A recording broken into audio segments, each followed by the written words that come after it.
Sejam todos bem-vindos a mais uma videoaula de História do professor Silvânio Barcelos. Na aula de hoje, veremos o conceito de a China e os campos de morte no contexto da Revolução de Mao Tse-tung. Esta aula é dedicada aos meus alunos da Escola da Polícia Militar Tiradentes, da qual eu tenho muito orgulho de fazer parte. Vamos estudar um pouco?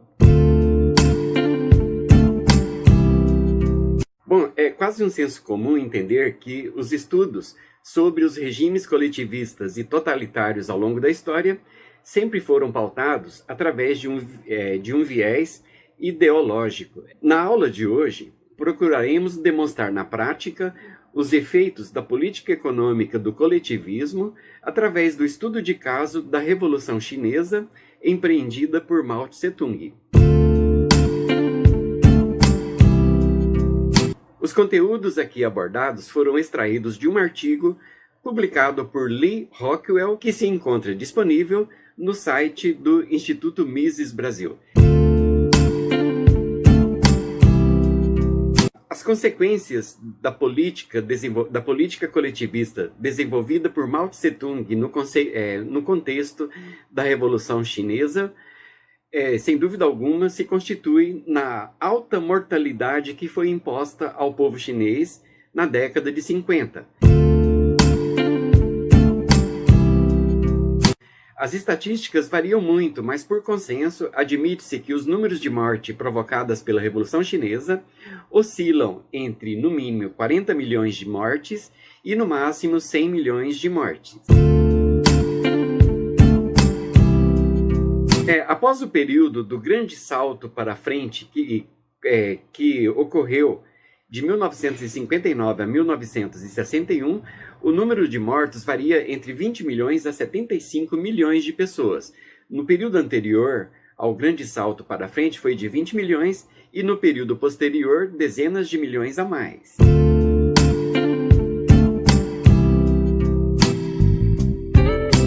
Uma das consequências principais da Revolução Chinesa é apontada por Rockwell como uma inversão de valores.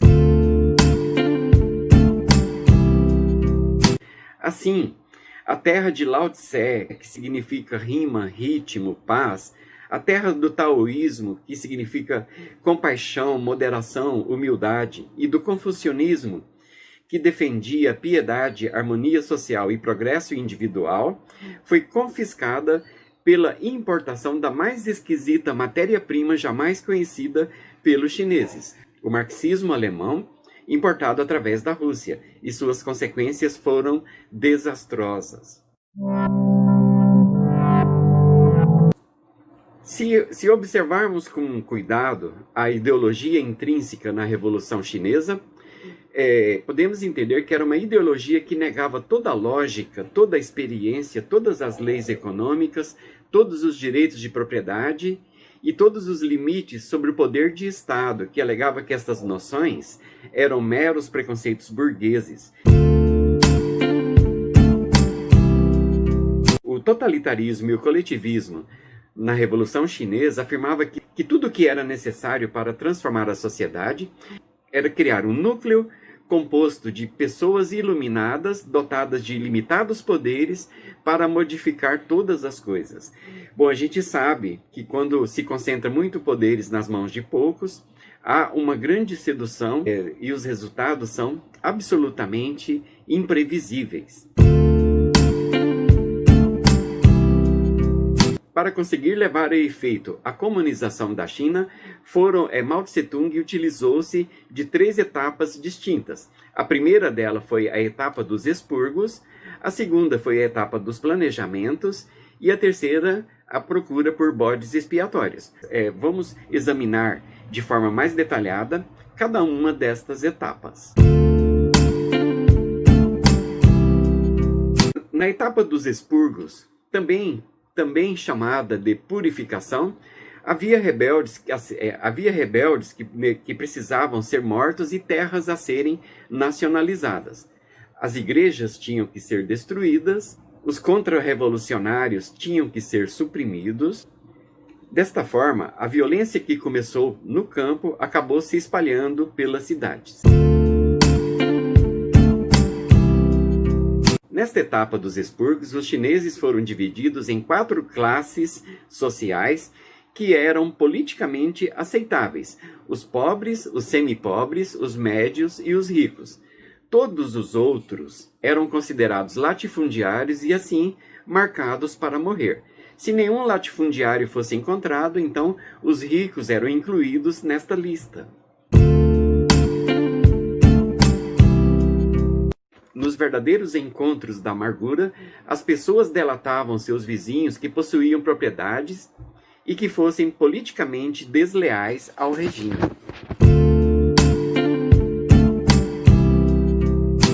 A ideia principal nessa etapa do expurgo é que deveria haver pelo menos uma família dizimada, morta, por aldeia.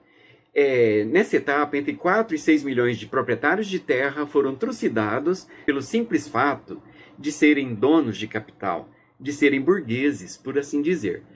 Se alguém fosse suspeito de estar escondendo alguma riqueza, ele ou ela era torturado com ferro quente até a sua confissão. As famílias dos mortos também eram torturadas e os túmulos de seus precedentes eram saqueados e pilhados. A terra, por sua vez, após a morte de seus antigos proprietários, eram divididas em minúsculos lotes e distribuídos entre os camponeses remanescentes. Bom, na etapa do expurgo, a violência que havia iniciado nos campos se dirigiu para as cidades. Havia um verdadeiro controle comportamental. Esta é uma característica muito forte dos regimes coletivistas e totalitários. Qualquer suspeito de envolvimento com prostituição, jogatina, sonegação, mentiras, tráfico de ópio, ou suspeito de contar segredos de Estado, era executado sumariamente sob a acusação de serem meros bandidos. Nas indústrias remanescentes, os proprietários e gerentes eram sujeitos a restrições cada vez mais severas, impondo-se a eles uma transparência forçada pelo Estado. O escrutínio e a vigilância no interior destas empresas eram constantes, e os impostos altamente escorchantes. Então pagava-se impostos absurdos, absurdos e impraticáveis, o que fazia com que o lucro fosse cada vez menor.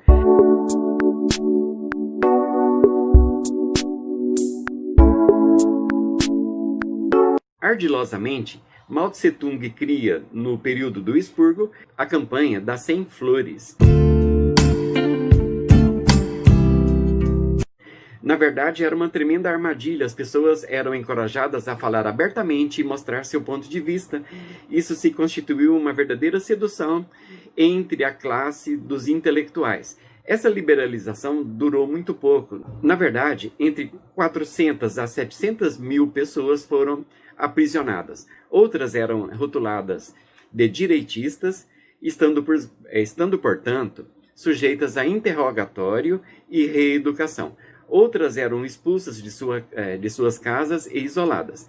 A campanha das 100 flores foi um ardil vitorioso de Mao Tse-tung para reconhecimento nos meios intelectuais daquelas pessoas que não simpatizavam com o regime.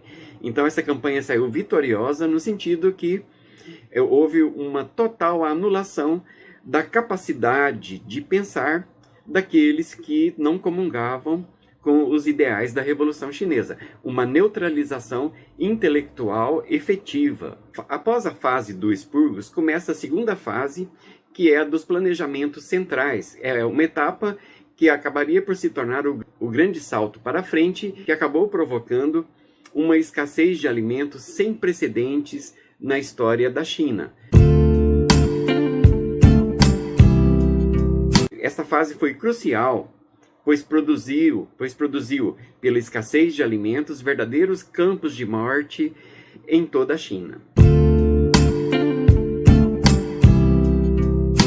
Os camponeses, atendendo a filosofia coletivista, foram ajuntados em grupos e forçados a dividir todas as coisas. Todos os grupos deveriam ser autossuficientes. Isso significava que não havia intercâmbio entre os grupos coletivistas. As metas de produção que foram impostas a eles subiram a níveis nunca imaginados e totalmente impossíveis de serem cumpridos. E isso significava menos alimento na mesa, porque o alimento era liberado de acordo com a produção. E como a meta da produção era exorbitante, a fome passou a ser uma triste companheira dos chineses nesta fase do planejamento. Mao Tse-tung, ele chegou ao cúmulo do absurdo de dizer que as sementes elas seriam mais felizes se elas estivessem mais agrupadas. Então ele praticamente obrigou, por decreto, que se deveriam plantar nas covas um número maior de semente. Como sabemos, a gente sabe que isso faz com que haja uma grande concorrência num pequeno espaço de terra e as plantas acabam por definhar-se, né? Então as plantas morreram, o solo secou e o sal subiu à superfície. Para impedir que os pássaros comessem os grãos, os pardais foram exterminados, o que aumentou intensamente o número de parasitas e de pragas nas plantações.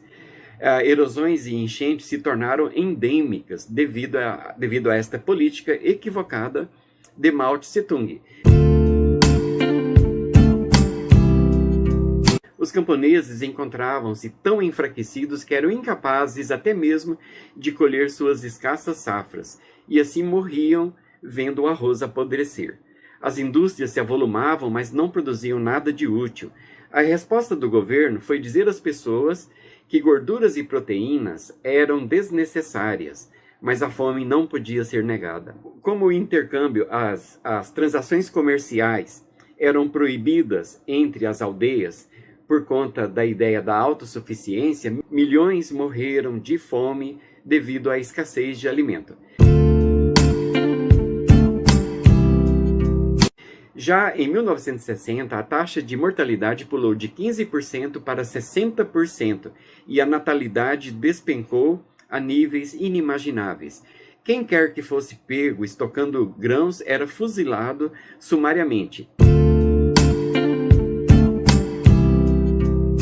Os mortos por inanição chegaram a 50% em alguns vilarejos. Os sobreviventes passaram a ferver grama e cascas de árvore para fazer sopa. As mulheres se tornaram incapazes de engravidar devido à profunda desnutrição. Wei Jinsheng, que pertencia à Guarda Vermelha, um soldado de 18 anos, ele escreveu um relato, e por conta disso ele sofreu uma dura penalidade. Ele escreveu relatos que eram um verdadeiro circo de horrores. Segundo ele, as famílias passaram a trocar os seus filhos com os vizinhos para que pudessem servir de alimentos. Como era praticamente impossível comer os próprios filhos, eles adotaram esta tática de trocar os filhos com os vizinhos, e assim, por puro desespero, se alimentavam daquela carne.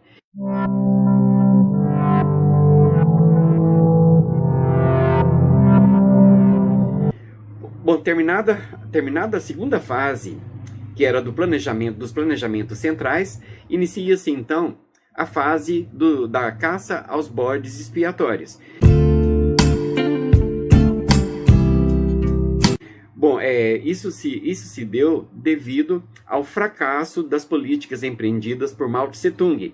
O que havia causado toda a calamidade? Então, esta era a pergunta, e o Estado então começou a procurar os culpados do grande fracasso da Revolução Chinesa. A resposta oficial era qualquer coisa menos o comunismo.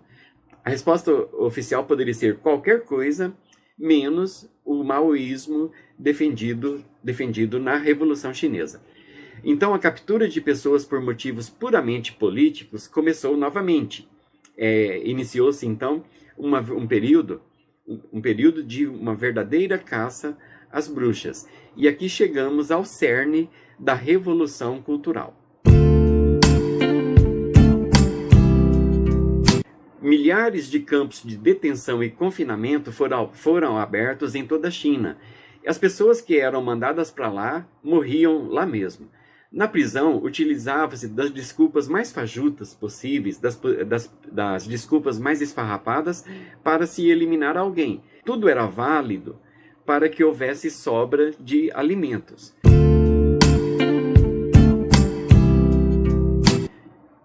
Os motivos para se aprisionar alguém eram aleatórios e fúteis.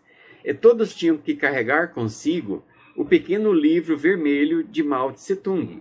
Questionar a razão de uma prisão aleatória era em si mesmo uma evidência de deslealdade ao sistema, à causa maior, já que o Estado, colocado num campo inalcançável pelos seres humanos, era infalível. A revolução em si era o grande fim a se alcançar e ela representava o bem maior para toda a China.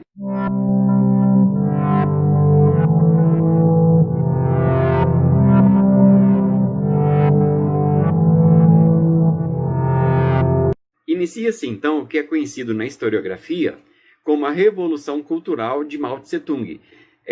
Foi neste período que chegou ao ápice o culto da personalidade de Mao Tse-tung, alçado a uma estatura divina. Foi neste período que se iniciou um verdadeiro expurgo do que eles compreendiam como coisas antiquadas, como valores burgueses. Então iniciou-se o expurgo das ideias, da cultura, dos costumes e hábitos. Bom, isso fez com que a cultura e a tradição chinesa fosse substituída por uma cultura unilateral que tinha como pilar básico o culto à personalidade de seu grande líder, o Mao Tse-tung. Então, a Revolução Cultural de Mao Tse-tung objetivava única e exclusivamente a destruição, a implosão moral por dentro na civilização chinesa, para se instalar ali uma nova ordem de pensamento profundamente vincada no conceito de coletivismo e no culto à personalidade de Mao Tse-tung. Finalmente, em 1976, Mao Tse-tung morreu. Inicia-se então uma nova era para a China. Em poucos meses, seus conselheiros mais próximos foram encarcerados e começou uma reforma lenta a princípio e bastante acelerada com o passar do tempo. As liberdades civis foram restauradas, obviamente comparando-se aí com outros regimes coletivistas, e as reabilitações recomeçaram. Bom, os torturadores foram processados e os controles econômicos foram gradualmente relaxados. Tá? A economia, por virtude da iniciativa humana e da iniciativa econômica privada, se transformou. O resultado disso é o que hoje pode-se perceber numa China altamente modernizada e praticamente constituindo-se em uma das maiores economias do planeta. Bom, o que podemos observar na China atual é que, politicamente, ela ainda continua com a mesma estrutura que foi idealizada por Mao Tse-tung na Revolução Chinesa, mantendo, inclusive, um partido único, que é o PCC, o Partido Comunista Chinês. No entanto, a economia foi aberta em termos relativos. Ela foi aberta para o mercado de forma muito eficiente, mas ainda continua a ser uma economia totalmente controlada pelo Estado. Chegamos ao final de mais esta videoaula. Eu espero que tenham gostado. Eu os aguardo em uma próxima oportunidade. Até breve!